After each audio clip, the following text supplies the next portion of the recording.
Hey there, guys. This is Malorian, and yesterday was my paint-a-sode. Dealing still with the crappy light here. I haven't really remade my man's den here for this type of stuff yet. But really, what this is going to be is kind of a continuation from something I started yesterday. That I really started saying, you know what, press gangers. They're a war machine mercenary unit. I love them. I use 2 units all the time, but I only have 1 unit painted because I kind of painted the first unit and then kind of went and did some jacks. Now yesterday I went and I painted up 2 more press gangers. I'm like, that's awesome.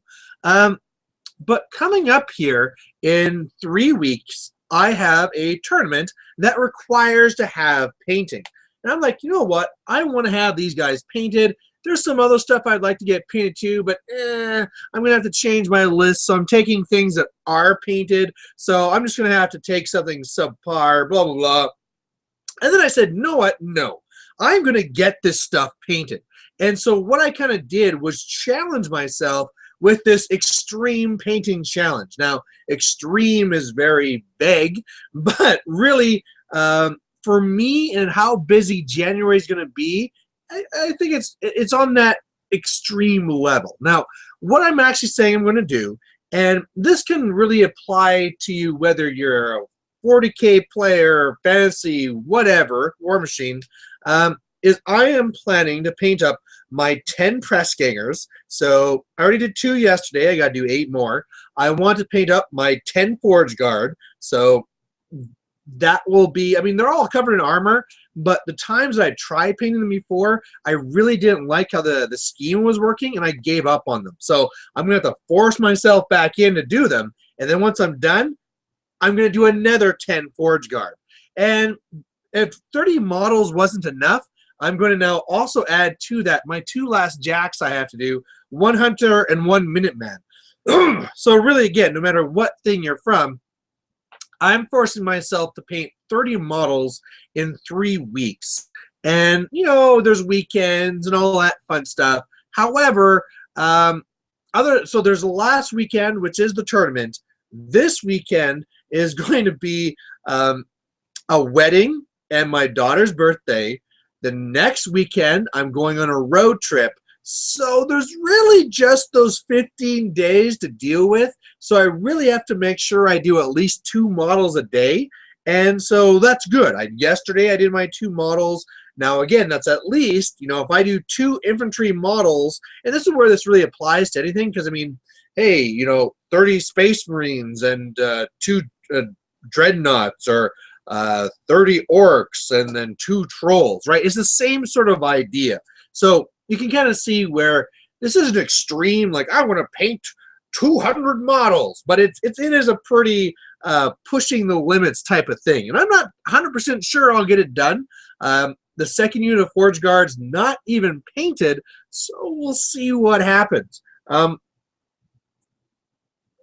of the things I want to talk about here, at first I was going to do this video as a straight up talking about how you do deal with these painting challenges. But I thought, you know, I'm going to clearly need to paint anyway. Let's just turn this into another paint-a-sode.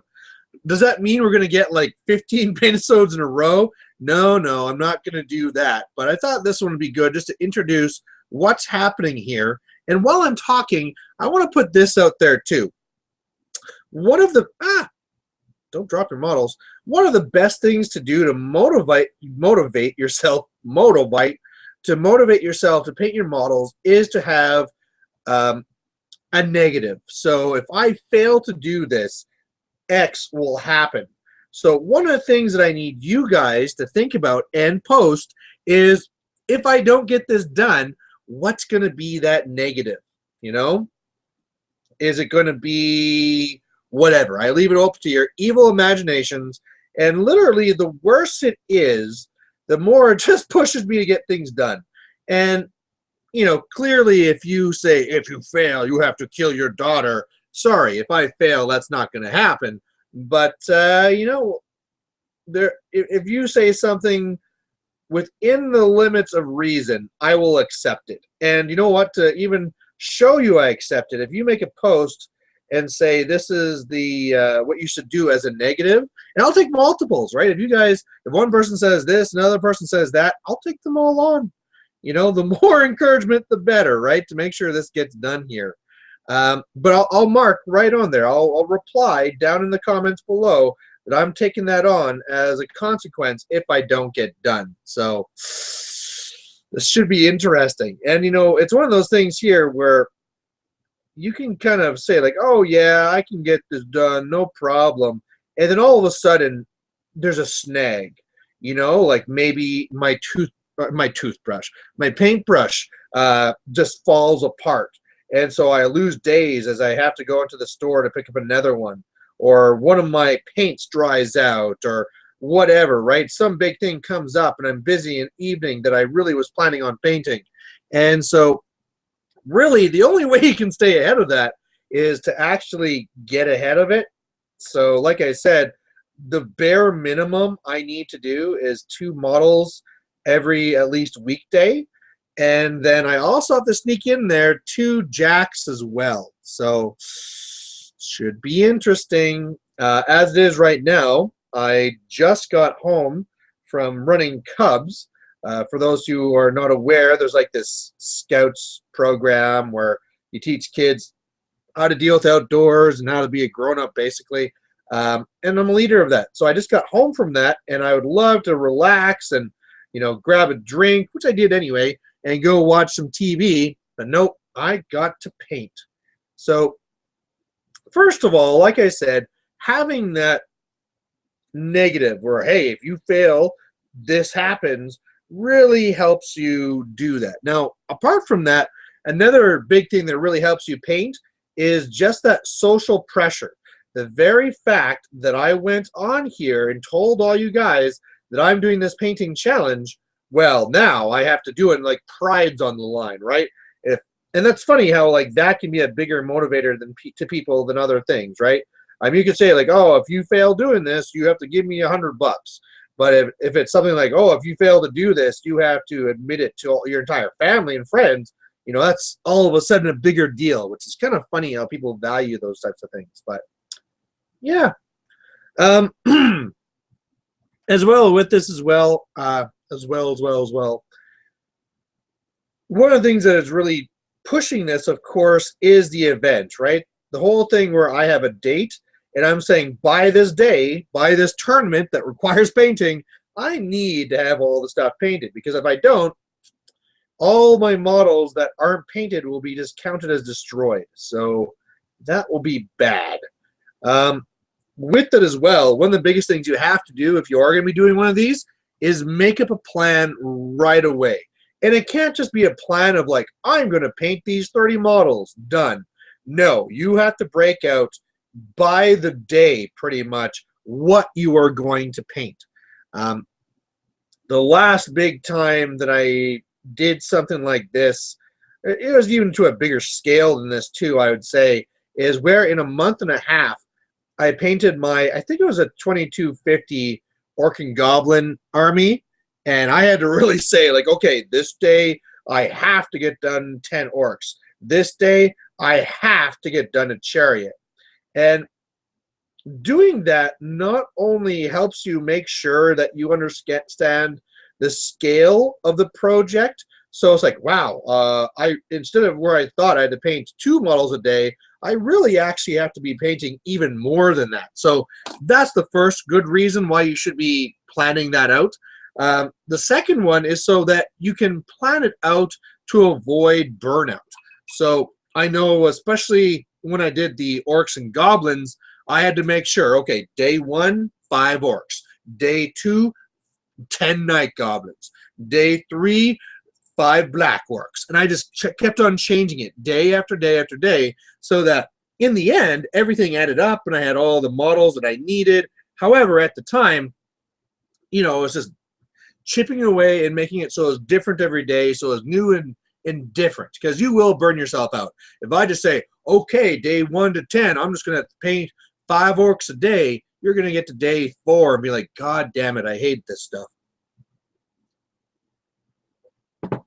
Now, I suppose the question is, am I going to do that for this project? And the answer is no. In that other last example I made, we were talking about hundreds of models, where this one, again, 30 is a lot to do, but it's not super extreme. It is within the realm of reason, where I am going to obviously paint the press gangers first, and then I'll be going to the whatchamacallits, the Forge Guard after. But still, you know, we're talking for, I see viewers now trying to paint 30 models, over 30 models in 3 weeks. You just got to get on it, and you just have to get it done. I mean, pretty much like I said, 2 models a day at least to get this done, and then I need to sneak in those jacks as well. So it's going to be interesting. Another thing you guys could do too, if you don't just want to come up with evil, mean things I have to do if I fail, is, hey, you know, maybe this is the time that you should be joining along. Is there some sort of thing you really need to get painted up in the month of January? You know, why don't you post up too and say, hey, I am dedicating to get this painted. Oh, come on, get out of there. Sometimes, you know, you don't notice there's a hair stuck on the model until you actually prime it and start getting those first colors on there. That's what just happened here. But anyway, yeah, you know, maybe you want to say, hey, I'm going to make sure in January I'm going to paint up another horde of whatever. Or if you're a War Machine guy, I just really wanted that unit painted, so I'm going to dedicate to getting that painted in the month of January. And then, hey, you know, like the biggest thing with that too is see how far you can push yourself, right? I mean, I could have always just said, oh, I'm just going to get the press gangers done, no problem. But, you know, it's when you push yourself that you really, not only, I mean, clearly you get a lot more done, but you start understanding your own capabilities. You know, if I just said to myself, oh, you know, I am only going to paint up 5 orcs this month, that's enough. I mean, I don't need to have them painted for the tournament. I just won't go to the tournament. You know, like I would never kind of know how the whole system worked. I mean, like how I talked about where you need to plan those things out by the day and say, I'm going to paint this on day 1, this on day 2, this on day 3. You know, you wouldn't understand that, and understand also how you yourself can even handle that. So, you know, and you don't always have to do it like this too, right? If you want to challenge yourself to a painting thing just to see what you can do, you don't need to tell anybody. You just kind of do it. You know, just kind of tell yourself, hey, I'm going to try and do this. In the end, obviously, like I said, you will get better motivation if you tell others and you have that social pressure to get done. But if you are just wanting to test your own abilities and it's more of you testing yourself, you know, there's no harm in doing that. You know, just go and say, okay, I'm going to see if I can paint up this battle engine in a day, right? Go. A lot of times, a lot of people like to break those things up and they can take a long time. No, I'm going to sit down and I'm not leaving this table until this thing is painted. You know, and you just force yourself to do it. And then maybe when that battle engine is done, you say, you know what? I'm going to paint a solo now. And so you paint that solo. And once you've done that solo, you say, you know what? I'm going to paint that caster. You know that caster that I've owned for a long time and almost never used? He just sits up there not painted. I'm going to paint him right now. And then, hell, you know, from a gaming perspective, all of a sudden when things are painted, you're a lot more tempted to go and paint that yourself. Or, sorry, to play it yourself now. Stegadeth saying, I am painting kinks as we speak. Kinks. He's probably saying skinks. Should have all 52 done this month, then a Stegodon and Bastiladon. That's the type of thing we're talking about. That's the sort of thing where, you know, skinks really aren't that tough when you really break them down. I mean, you find your main color, you're going to, hopefully you have an air gun, and you can just spray the whole thing that main color. And then once you have the main color, then it's more of like, okay, making sure to get the little spears done with the wood color and all that stuff, and the doing the face and maybe like whatever little feathers and things that are on him. However, man, there can be a lot more details. If you start doing a lot more shading on their scales and all that stuff, wow, that stuff can really start adding up, and it can be a huge drain. So 52 is quite the challenge. And hats off to you, sir, and good luck to that. And especially in this situation here where he doesn't have a lot of wiggle room. You know, he didn't say, I'm going to be painting 20 skinks and 20 saurs, and so he can be mixing this stuff up. He's like, no, 52 skinks and then 2 different monsters. And so like we were saying, maybe what you want to do is do, say, 15 skinks, and then you do your stegodon. Then you do another 15 skinks, and then you do your bastillodon, and then you kill off the last of them, or whatever numbers you're saying. So that might be something you're interested in. Others aren't. Others really don't care. They just batch paint the whole thing and pick away at it. But hey, you know, that's exactly the type of challenge we're talking about. So me and you, Stegodeath, we're doing the same type of thing, except you're painting more than me. So anyone else, if they're doing a challenge, please let me know. I'm going to be, I guess it's going to be kind of like a paint episode. I'm going to do this for the hours like yesterday, and I'm going to finish these 2 guys. This is where I was talking about for this video. I could have gone 2 different ways. I mean, really, with me explaining the whole challenge and giving the tips of how you would take on a challenge like this, I could be done now. I could be like, stop broadcast, and that's it. But hey, we might as well chat. And if I'm trying to encourage you to do painting and take up a challenge, I might as well be giving you something to listen to while you do it. So let's do this. So I guess like a paint episode, if those watching want to put up a topic or anything, go ahead. But otherwise, I'm just going to be talking about these guys. So press gangers are kind of interesting. They're neat because they're pirates. And so right off the bat, you know, if you're in that whole pirate ninja debate, you know, if you're on the pirate side, if you're one of those people, you're going to love these things. One of the cool things that they do too is that these guys here, the press gangers, are ones who go and press gang people. And so what they'll do is whenever they kill another warrior model, they basically force them to be on your team, so that if you have this other pirate unit, you just all of a sudden make it magically bigger as you're forcing your opponent to work for you. So that's kind of cool about these guys. You know, I think though I don't want to get into too much War Machine tech here. I think I want to talk more about painting. So a little bit more with the way that I'm planning to take these on here. I'm going to be tackling these here, like I say, 2 models at a time. And the reason why I like doing this is whereas as opposed where I was saying with the orcs and goblins that I was trying to do, say, like 5 orcs a day or 10 night goblins. The reason why I like doing 2 now is that I was wrecking a lot of brushes, and I find that whenever I do 2 models, that's a really handy number that I can do a single color and then wash my brush, and it's just the right time where I'm not damaging the brush. Good things are happening. I'm also seeing a lot of, I mean, 2 models is easy, right? 2 models, I can do that in an hour. And for whatever reason, an hour seems to be my unit of time that I'm willing to dedicate and don't lose interest in painting. I mean, I know before, like when I did those orcs and goblins and I really needed to push myself, I'd be painting for 5 hours a night just to make sure this stuff gets done. But now, you know, when I have other obligations, kids and family and so forth, I just don't have that same drive anymore. And so finding batches that I can do in an hour is pretty perfect. I mean, as busy as I said the weekends are going to be with the birthday party and a wedding, excuse me, I can still find an hour.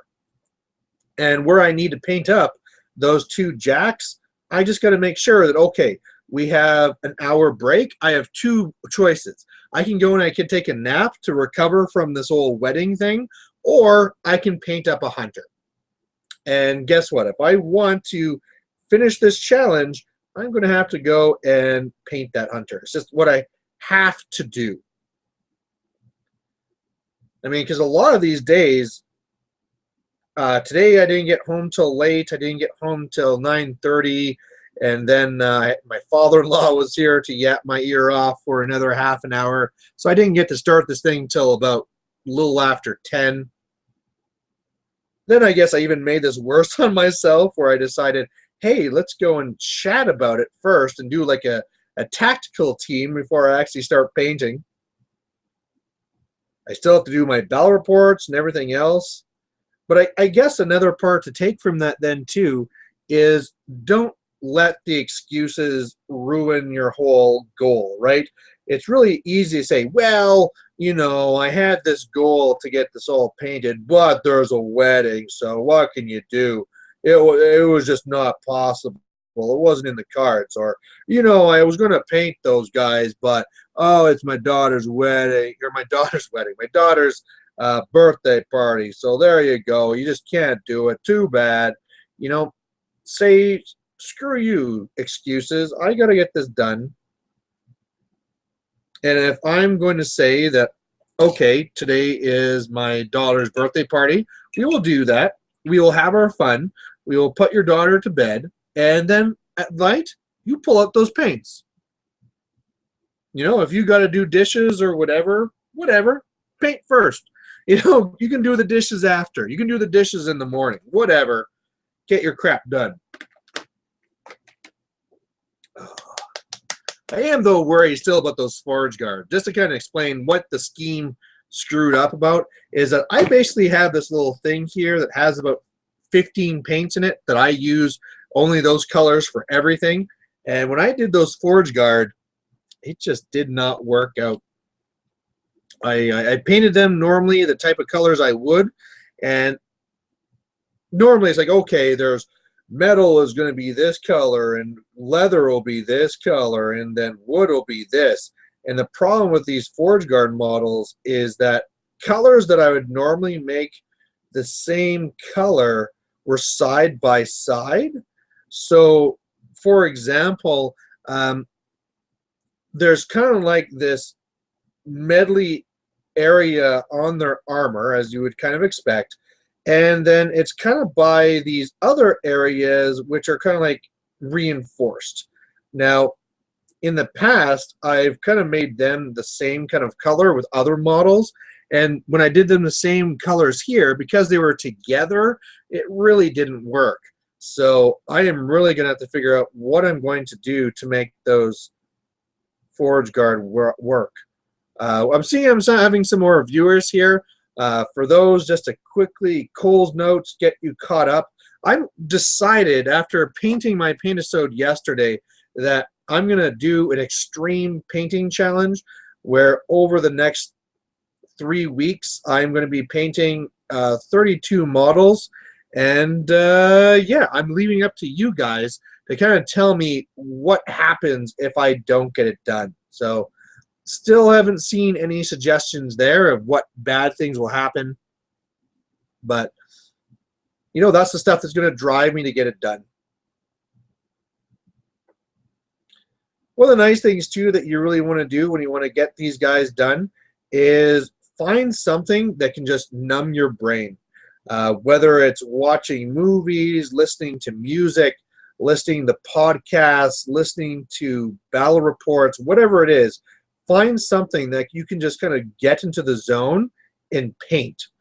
For my part, because I'm used to it, I can do that with these paint-a-sode type things where I just yap to you guys and paint, and then I kind of glance at the clock an hour later, and hey, what do you know? I painted up 2 more models. I tried getting my brother to do the same thing here. And by the way, we're going to the same Tiger ice cream type drink, Orange Pop and Sambuca, and my brother just would not go for it. And the crazy thing about this guy is that I know he has the time for it.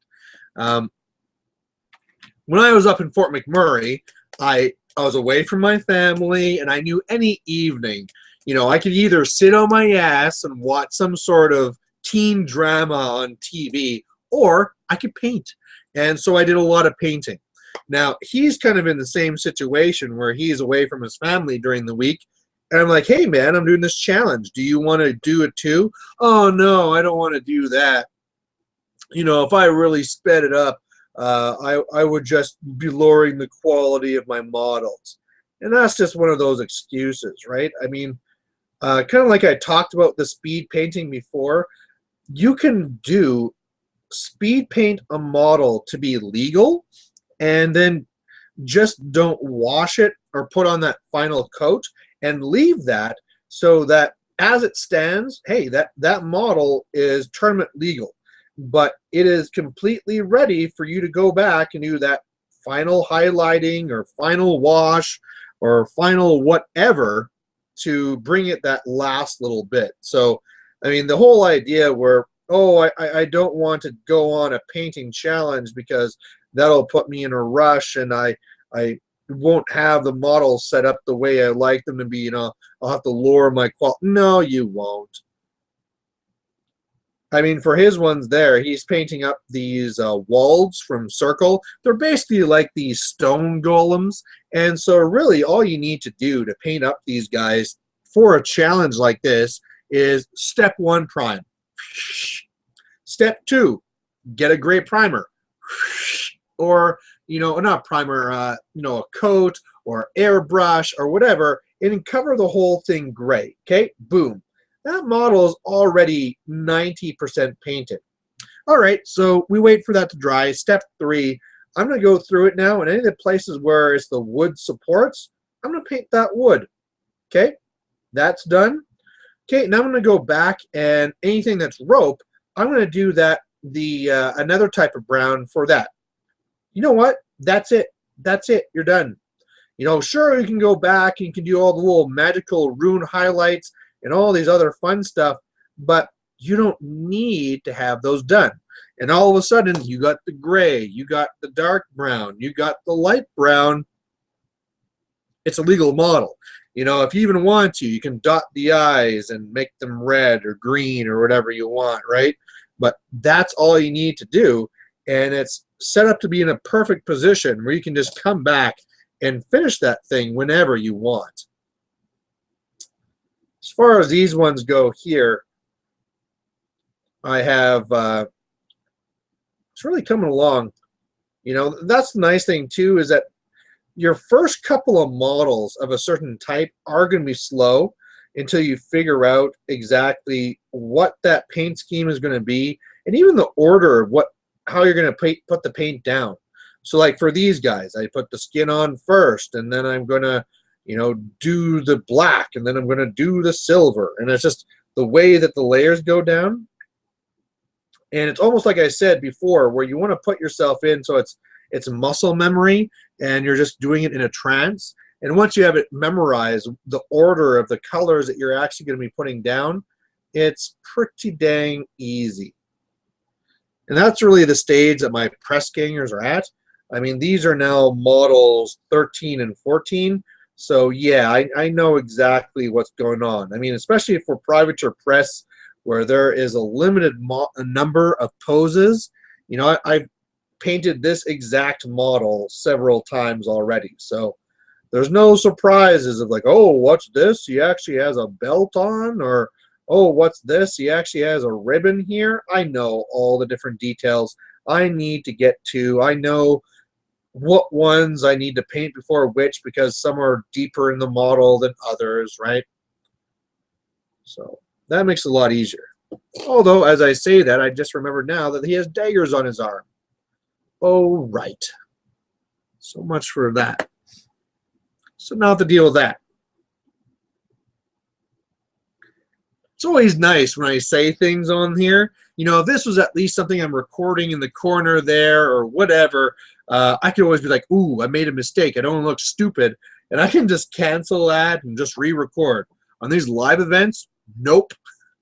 If I say something dumb and get caught with it, that's just the way it goes. Tyler Keller saying, I sure miss the Warhammer battle reports. Well, sorry.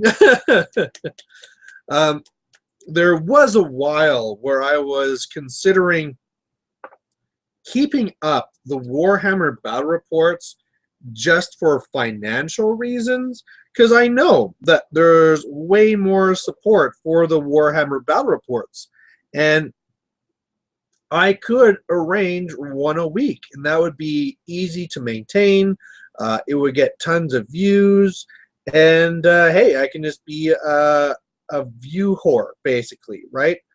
But it's just not the way that things were working. I mean, in order to do that, I had to be focusing on the actual armies, of course, on all the rumors and all the rules, and there's a lot of dedication in place. And it's just like, nope, it's not worth doing it. My real drive right now is in War Machine. So, I mean, it is really obvious. I make all these War Machine battle reports, and they get like 100 views or whatever, right? And then I finally come back and I make a Warhammer one. Boom, hundreds of views, and everybody loves it. And it's like, oh, I know you guys love these things, but it's just not what I'm doing now.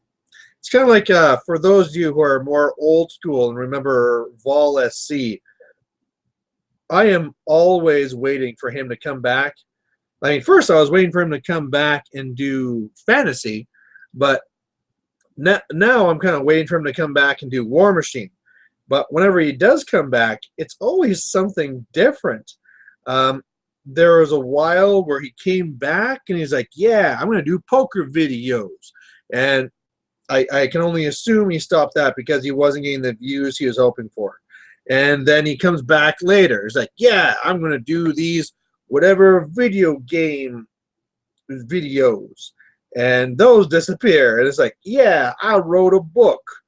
And it's, I really can't blame the guy because he's just doing what he likes, right? So that's what I'm doing too.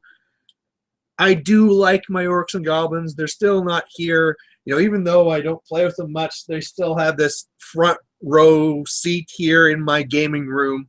All my things are there. When I went to go play that game, I had another guy that was saying to me, hey, we should finally do that 15,000 point game we were talking about. And I was kind of like, ugh. Because he's, that's the Nurgle player. Orcs don't like Nurgle. My trolls do. My trolls love Nurgle. They think Nurgle is awesome. But he gets to counter-troll me because he has Throg. All my other orcs just aren't happy. When you tell my savage orcs they need to hit on 5s, that just ruins their day. They go home, they hit their wife. It's just bad times. Nobody needs that. But yeah, I'm sorry, Tyler Keller. I probably can see it right now. Just one less subscription as he unsubscribes from me. I always wonder what would happen if, let's say, we fast forward a year from now, and I have gone through the whole thing with War Machine. I've gone to Team Canada. I've been on the team, and then I decide, you know what? I'm coming back to fantasy, and I do a big splash, and it's like, yeah, video, Malorian's back. Would people actually come back to watch my things? Would it actually be like that? I'm pretty sure they wouldn't. I'm pretty sure that by that point, they would have already gotten pretty established with other people. I don't know who it's going to be. I'm sure over a course of a year, new YouTubers will be a lot more prominent than they are now. Who knows? Maybe in a year, Once Bitten will be done, right? You don't know how the whole YouTube landscape will change over a year. Hopefully, Sustainable Center's still there. But, things just keep changing. But that's the biggest thing, I lost, like, over a night, 1,000 subscribers just like that. Would I gain 1,000 subscribers just like that? No. I'm pretty sure I'd have to go through the same long process of, okay, I'm back, and then I got to prove myself, and it'll be another 3-year process in order to kind of establish myself back in fantasy if that was ever to happen. Oops. Slop that one on. I don't know if it's because I'm tired. I don't know if it's because I'm multitasking and talking about other things, or if it's the drink, but I think my painting skills are going downhill. That's another thing too, is getting back to the original topic of these painting challenges and trying to avoid the burnout. Watch that clock, because whereas you feel like, you know what, I'm going to dedicate and I'm going to do 6 hours tonight, and I'm just going to paint all the way to 2 in the morning, you will kill yourself the next day. And then you'll be still tired the next day. And so you got to make sure you still get to bed on a good time. And I know that's old man talk, but it's true.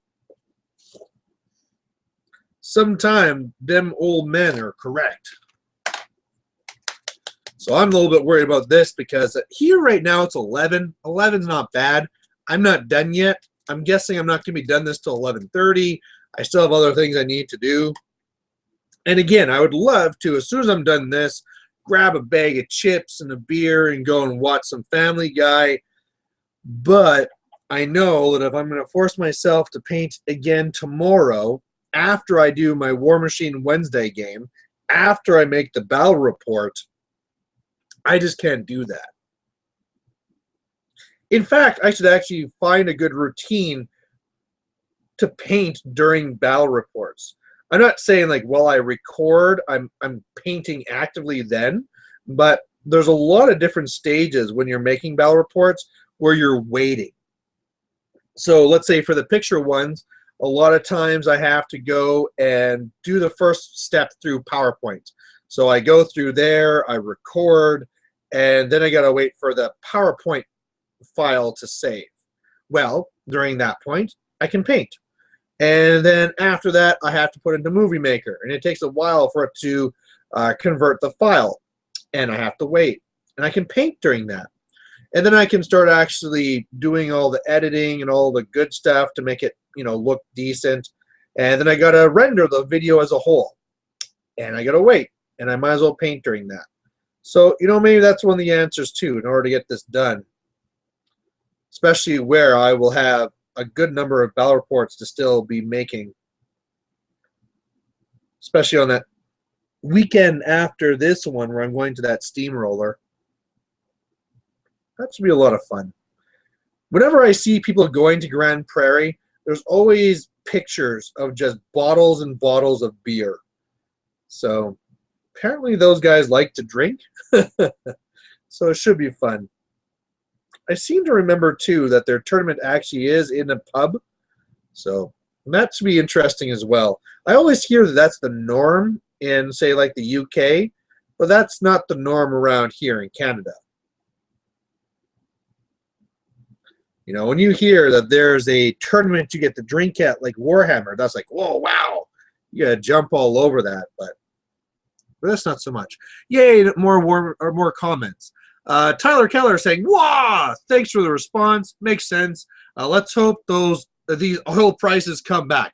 Yes, man. I don't know if I want to start getting into political type things here, but yes, I am an Alberta man, and so to me, oil prices are very important. And either, I mean, just to let you guys know what I do, I either have been over the years working in a lab, which will be doing the testing from oil work, or I am now in more of the regulation side.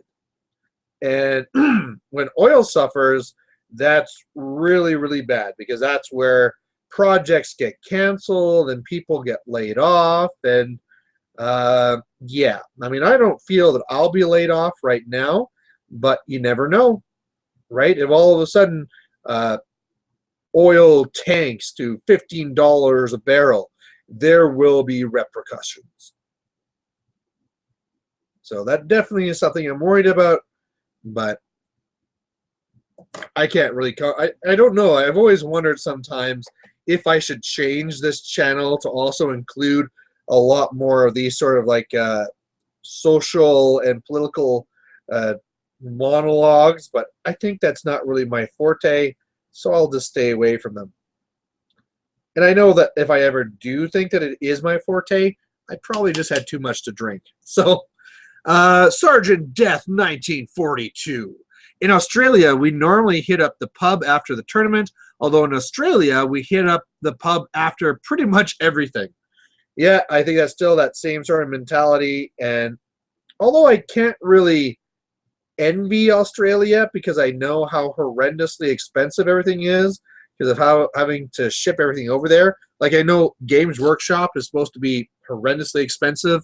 It sure would be nice to be in that type of situation where, you know, games are just routinely, tournaments are always in a pub and just have that atmosphere for the game.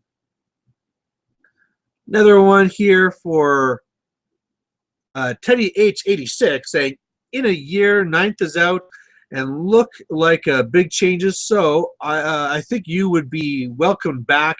I think 9th will make a shift in the hobby and the community. That's another thing I was wondering too.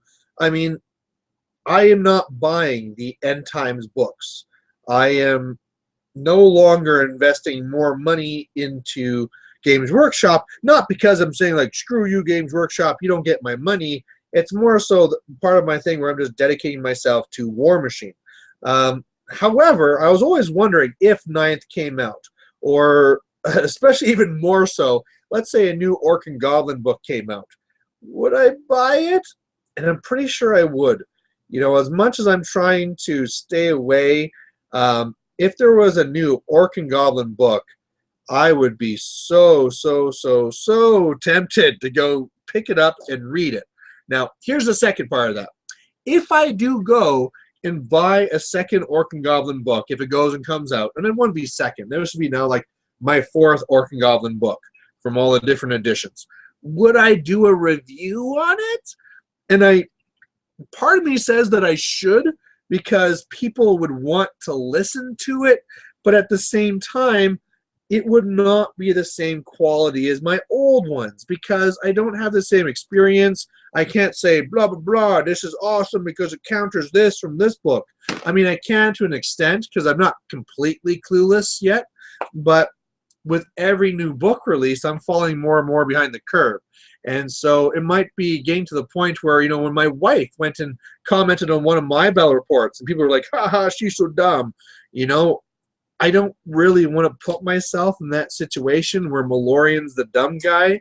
So people want to listen to me talk about Orcs and Goblins because, you know, memories, but, you know, I'm just screwing everything up.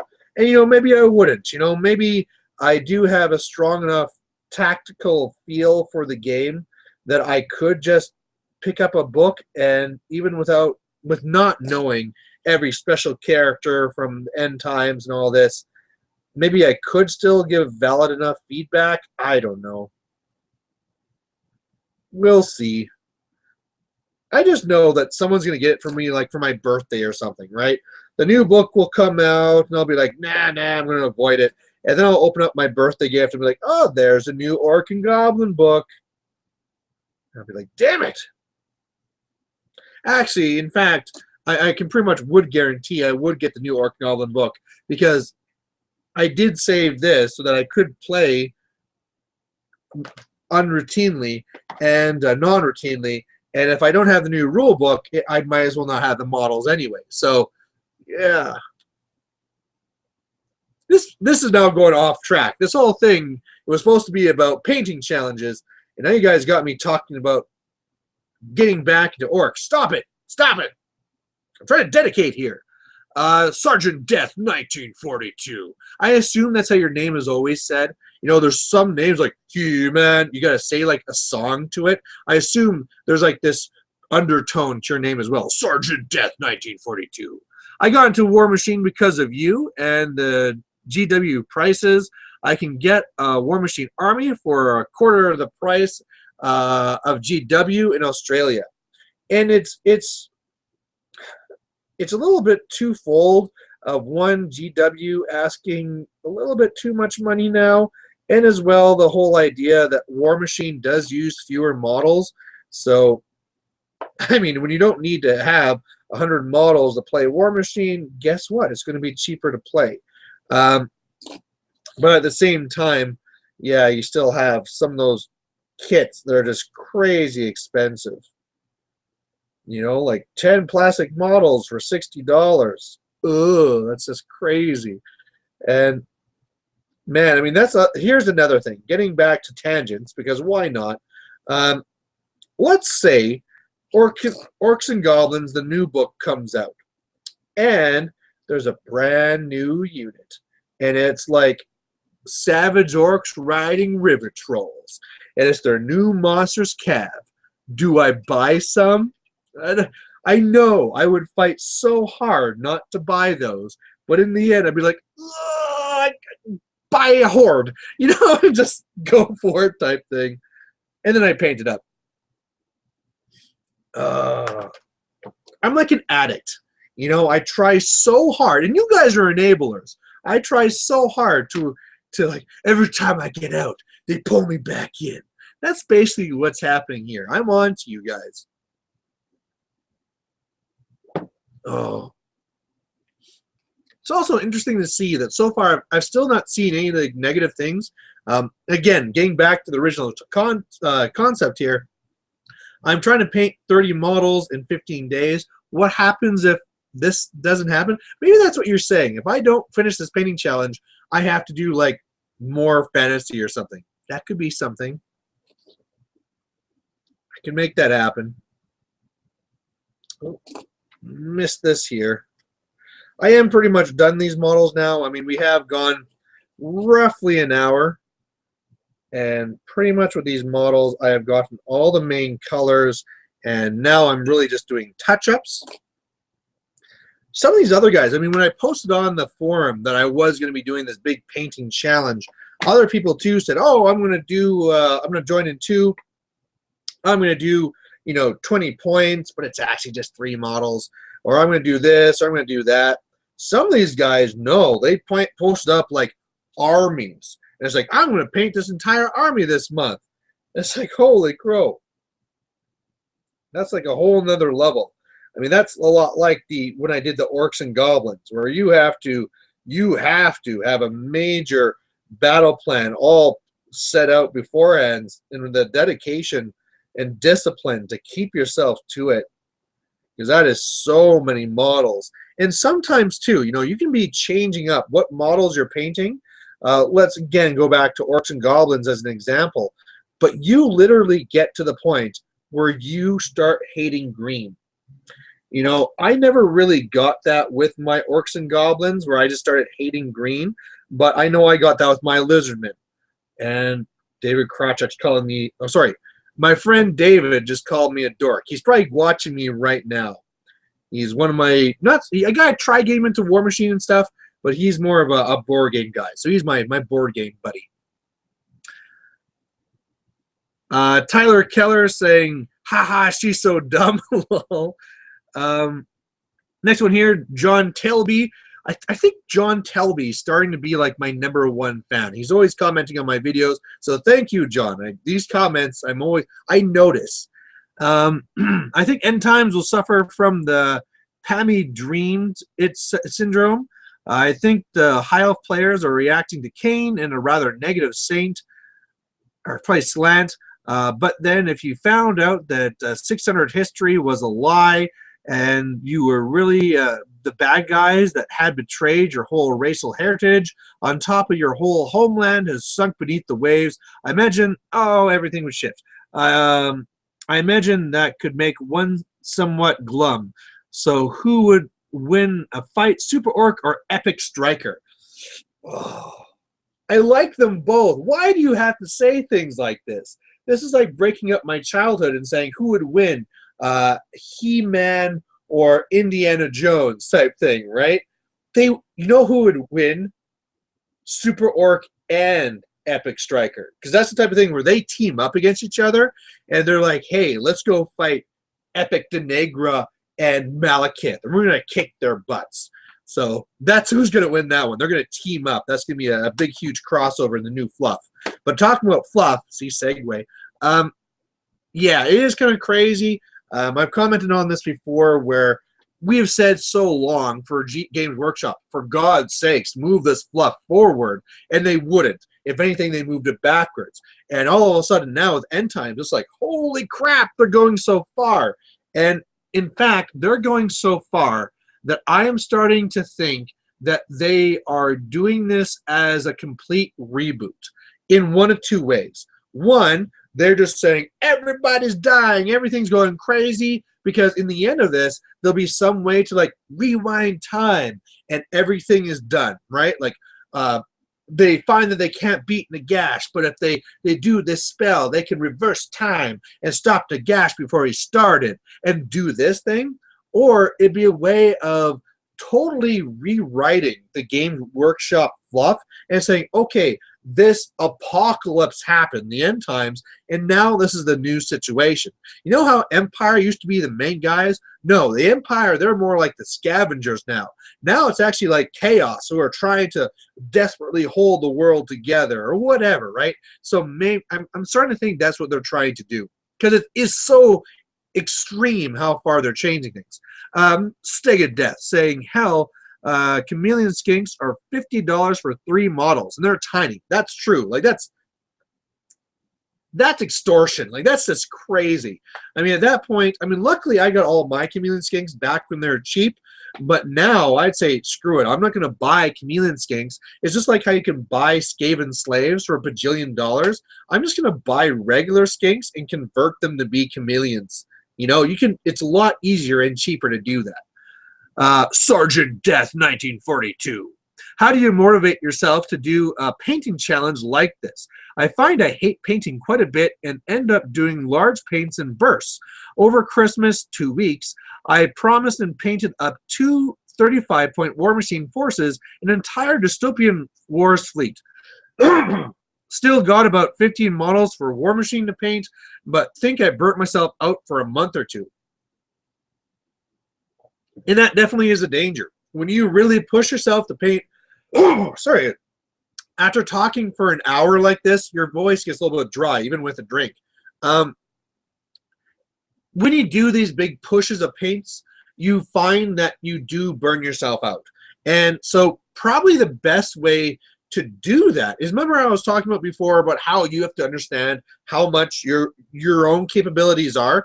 That's really that question of, like, for me, I found out that I can paint 2 models a day and pretty much do that forever. That does not burn me out. I can click, click, click, click 2 models a day and I'll be fine. As opposed to back when I was doing that, Orcs and Goblins, and I did that, you know, I got to paint up 5 to 15 models a day, and it was hours and hours and hours. When I was done that, never again, you know, or not never again. I didn't paint for months, like you're saying. When I painted up in 1 year, 5,000 points of lizardmen and 5,000 points of dwarves, for years, I didn't paint any more lizardmen or any more dwarves. In fact, I never painted any more dwarves. Not at all. It just did not happen. I eventually bought the new models when this last book came out, but I never painted new dwarves. I did end up painting a few more lizardmen, but very, very minor. That whole push that I did for an entire year to paint out 2 massive armies absolutely killed me. And it was like I was saying before, where for my lizardmen, they were all yellow, and then for every little scale, I dotted it black, so it had like this cheetah look. I just couldn't do it. You know, the me years later trying to force myself to paint a couple of models was all I could do. I could completely burnt myself off of yellow. So I guess, again, for what are the solves to that, bring it down to the point that you are painting lots, but at the same time not burning yourself out. And 2, plan out your entire plan there, your daily schedule, so that you are changing things up enough that it's keeping it new and fresh. So let's see, did you say what you're painting here? 2 35-point War Machine forces and an entire dystopian wars fleet.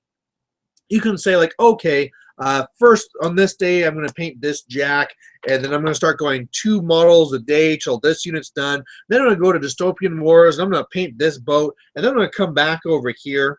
And the only way where that wouldn't apply is if the colors are vastly different. So I guess there you probably would want to do your Dystopian Wars in a separate batch, because what I find here is that if I'm painting these guys, and these guys are dark green skin, white, silver, brown, dark brown, and white and blue, those colors are here. And it's more, again, that thing where you get into a trance, the paint.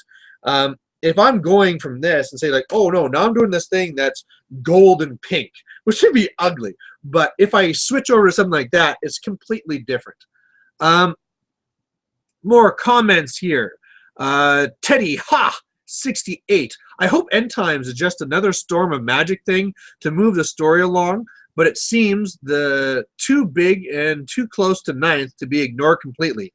And this is where, like you say, it always in the big rule books they talk about the fluff. So if they're taking the fluff and going wee and sending it way down the road, it has to be that in the end they're planning to scale it all back so that they're back to ground zero. So like I said, oh, we go back in time to stop Nagash, or it's a thing where we are going for a completely different timeline now.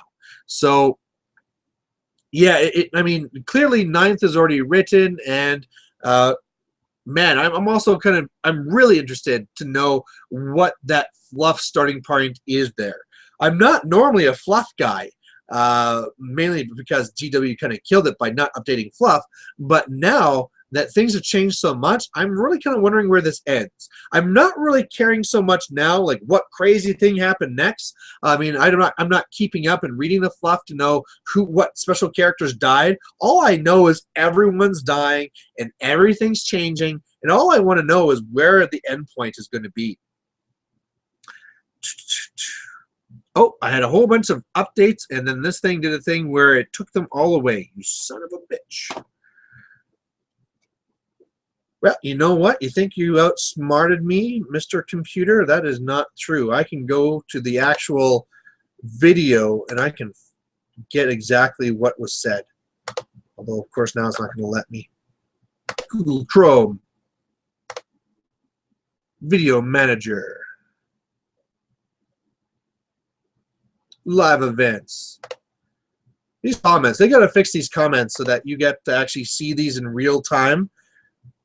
Because even when I do it like this, where I'm kind of watching them as they come up delayed, the thing where it does where it deletes them, that's kind of bullshit.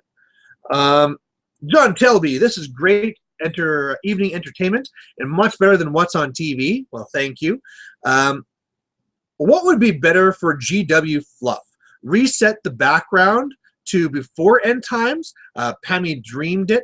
An old Dallas reference. Change the background so like Warhammer Mad Max post-apocalypse. Scatter bands, fighting against conquering chaos hordes. Okay, I think for us, the best thing for us is if they go back and say, haha, we had so much fun in End Times. Okay, we're going back to the old fluff. However, you know all these rules we talked about, like 50% lords and stuff? Welcome to 9th, because these are the new rules. Now, the reason why we'll like that is because you get that familiarity back, and people who liked using special characters that are now dead and all these other things, they'll be back alive. With things like how I understand it, where like you're saying with the elves, where all of a sudden like the dark elves were the good guys and the high elves were the bad guys, you know, that will still itch at you, kind of like how in 40K Necrons and Blood Angels were working together, or somehow how these like robots beat gods. But either way, what I think would be best for GW is if they actually go for a completely new timeline. So this is the apocalypse, everything is different, and what they can actually do then is release almost a completely different game. You know, whereas before, if I get an update to Orcs and Goblins, I can assume there'll be some BS change in fluff that explains how the Ragnarok is now there, or whatever. Well, now, man, think of how different they can make the books now. I mean, everything is an apocalypse. Maybe orcs are in totally low supply, so orcs are now rare. You have to take goblins as your core. Now all the boar boys are dead. You have to take herds of regular boars that are going across crazy. You know, you could completely change the books. And what that's going to do is force you to buy completely new models. Again, super pain in the ass for gamers, but for Games Workshop, that's actually probably their best way forward. But at the same time, you got to watch that line, because if you change things too much and piss everyone off, hey, what do you know? We just got 1,000 more War Machine painters just overnight, right? So, yeah, I am very, very, very keen to see what decision GW will make. You know, as much as I'm not doing fantasy, some of these things are just too big. You know, I've been too invested too long to ignore these massive changes. Another recent post. And here's another thing. I go and I update the post, and then it doesn't put it at the top. Come on. Put that at the top. So otherwise, I am literally done. I'm just putting on my Malorian wash here again. And for those of you who are new, and I did see for a while there was something here saying that there was a new viewer, but you're the guy where you were at the top of the screen here, and then it bumped you down to nowhere zone. So maybe I'll go back and I'll try and find at least yours, because if you are a first-time viewer, you know, thank you for watching. This is probably a little bit more reminiscent of my old Sambuca-sodes as opposed to Paint-a-sodes. But let's go back and at least figure out what your question was before we sign off here. We'll come down here, see if there's anything else new as well. It actually is going to show it. No, of course it's not going to show it. I actually don't see that comment here on the actual thread at all. So I don't know if it was deleted or what, but it's not showing it anymore. But either way, thanks, guys, for watching. It will be really interesting to see if I can get all these done.